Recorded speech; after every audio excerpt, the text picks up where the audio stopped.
Paz e bem, eu sempre repito uma frase que foi citada primeiro por São Cipriano lá em 270, 210, 270, Ecclesia nulla salvo.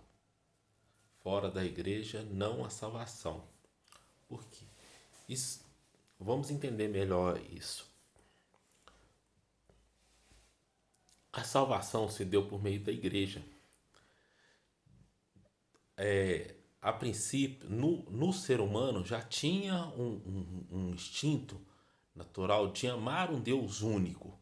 E esse instinto, é, é, e esse instinto foi ficando de amar naturalmente, aliás, desculpa, um instinto sobrenatural de amar um Deus único, um Deus onde ele não conhecia, um Deus que ele não sabia, não tinha a certeza da existência, que ele sabia que existia, mas não tinha certeza da existência.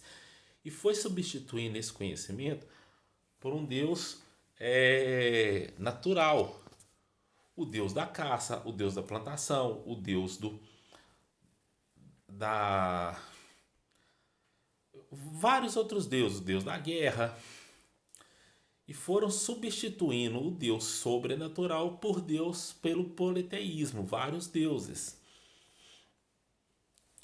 Então, no último reduto que tem do povo escolhido, aquele povo que ainda amava um Deus verdadeiro, o Deus sobrenatural, o Deus único, lá na Mesopotâmia, terra de Abraão, onde Deus tira Abraão de lá, é onde Deus escolhe se revelar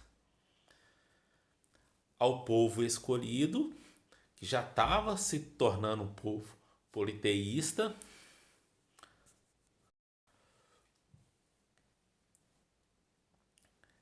e tira de lá para não ser contaminado, e gradativamente vai se revelando a ele de forma sobrenatural. Então Deus escolheu como se revelar e como quer ser adorado. E ele se revela ao povo judeu, o povo judeu o rejeita. Então daí vem os apóstolos pregar para o mundo inteiro, para os pagãos, e onde entramos nós, os cristãos, que somos descendentes religiosos dos judeus. Se nós aceitamos Cristo, nós vimos que Cristo é Deus, o sobrenatural se revelou e, e ao se revelar, ele se torna verdade. E se revelando, ele se revela o jeito que ele quer ser adorado. E essa é a verdade. E a Igreja Católica é detentora dessa revelação. A Bíblia,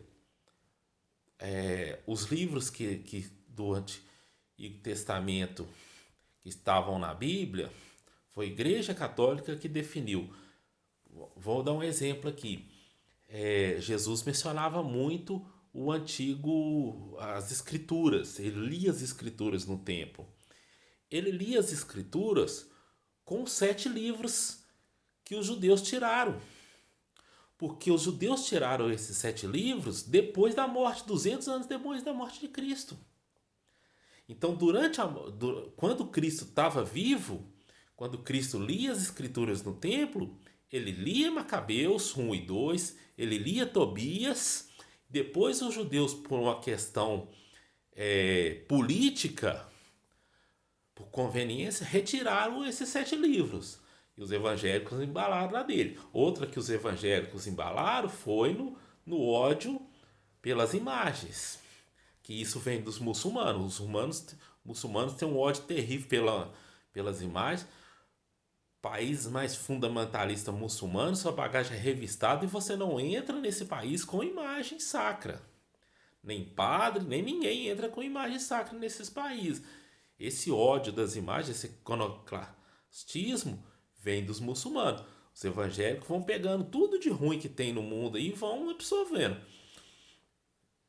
Agora surge a teoria da prosperidade, que que se Deus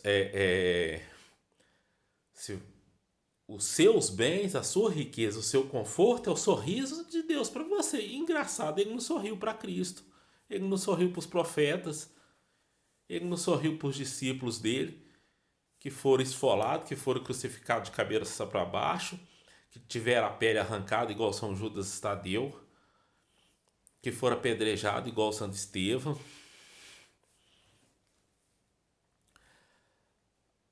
E a Igreja Católica manteve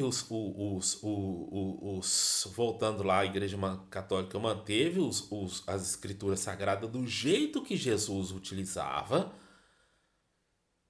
não aceitou a mexida que os judeus fez após 200 anos após a morte de Cristo. E outra, a Igreja Católica definiu os outros 27 livros que eram canônicos. Se não fosse a Igreja Católica, por que a gente não tem aí o Evangelho de Pedro? Por que nós não temos o Evangelho de Maria Madalena? Por que a gente não tem o Evangelho de Judas ou Iscariotes? Vários livros que a igreja, que muita gente disse são livros sagrados, são livros... A Igreja Católica que os definiu nesses concílios ao longo dos anos, que definiu que esses livros não são sagrados, não são inspirados. Aí para quem diz que a igreja, que a Bíblia é escrita por um homem, talvez a Bíblia de vocês seja escrita por um homem, mas a nossa Bíblia é escrita basicamente ditada por Deus. O homem só escreveu, tá na linguagem dele, né? Mas aí sim que entra a vez da igreja, porque na linguagem dele ele teve a inspiração, escreveu na linguagem dele, não ia inventar um outro idioma, ia escrever no idioma que fosse mais fácil dele, do meio dele entender.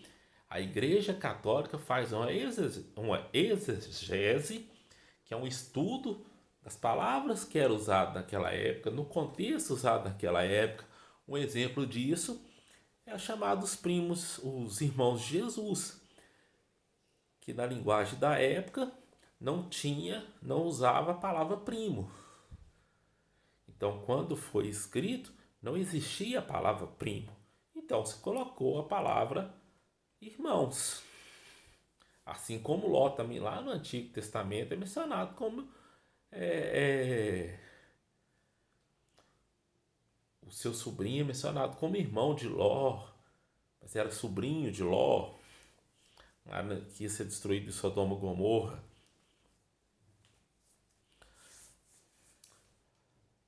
Esse culto, essa maneira que Deus nos dá de ser revelada, de ser adorado, a Igreja Católica preserva há 2000 anos. Nós temos Jesus presente na Eucaristia. Aquilo não é simbólico. Jesus falou muitas coisas em simbolismo, mas na Eucaristia ele foi enfático. Ele disse: isto é o meu corpo, que será entregue por vós. Tomai e comei. Isto é o meu sangue, que será derramado por vós. Tomai e bebei.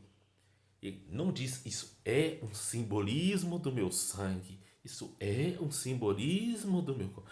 Tanto é que ao comungarmos, tem o mesmo valor o sangue e a carne. Cristo está presente na hóstia e no vinho, no pão e no vinho, na carne e no sangue. Pode-se comer em duas espécies ou pode-se comer em uma espécie, está presente nos dois do mesmo jeito. E ao fizer isso em pecado grave, isso lhe serve de condenação para a sua alma. Você está consumindo Cristo num corpo totalmente pecador, sem absolvição do confessionário, que é um sacramento dado por Jesus. Ele deu esse sacramento só aos 12. Ele não deu isso a nem Maria. Ele apareceu só aos 12, só aos 11, na época que são São Matias ainda não tinha sido escolhido. Ele apareceu 11 e disse: a quem vós perdoarem os pecados estará perdoado. Maria Madalena não estava presente. Maria, a mãe de Jesus, não estava presente. Estava presente a igreja.